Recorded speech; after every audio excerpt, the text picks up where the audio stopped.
இயற்கை மனிதனுக்கு கிடைத்த வரம். வானாக, நிலமாக, வழியாக, புனலாக, மலையாக, காடாக, மலராக, கனியாக மானுடத்திற்கு கிடைத்த அருள். அறிவியல் தேடுகையில் எந்த கோள்களிலும் வாழ வழியில்லை. சொர்க்கம் என்பது எங்கோ இல்லை, இந்த பூமிதான் சொர்க்கம். ஆனால் நாம் என்ன செய்தோம்? அள்ளிக் கொடுக்கும் மண்ணை மலடாக்கினோம், அப்பழுக்கற்ற நீரை அழுக்காக்கினோம், சுத்தமான காற்றை நஞ்சாக்கினோம், பரந்த வானத்தை பழுதாக்கினோம். மனிதா, இந்த பூமியை வன்கொடுமை செய்து உயிரோடு கொன்றுவிட்டு எங்கு சென்று வாழ்வாய்? அழகான பூமி நம் கைகளில் கொடுக்கப்பட்டது. ஆனால் நம் தலைமுறைக்கு அந்த அழகோடு கொடுக்க நாம் அருகதையற்று விட்டோம். அந்த அழகை மெருகேற்றி கொடுத்திருக்க வேண்டும். மனிதனின் அறிவியல் இந்த மண்ணை காத்திருக்க வேண்டும்.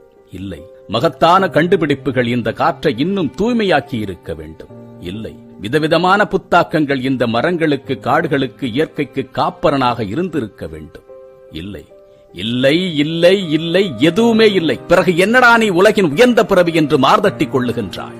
இருப்பதை காக்க வழிதவறிய மனிதனுக்கு இல்லாததை உருவாக்குவதில் என்ன பெருமை இருக்கின்றது?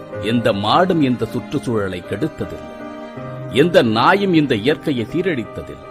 புல், பூண்டு, பூச்சி, புழுக்கள் தொடங்கி உலகில் வாழும் லட்சோப லட்ச உயிரினங்கள் எதுவும் இந்த பூமியை சீரழித்ததில்லை. இவை எல்லாவற்றையும் மனிதன் செய்வான். ஏனென்றால் அவன் இந்த உலகத்தின் உயர்ந்த பிறவி. உண்மையில் உயர்ந்தவன் யார் தெரியுமா?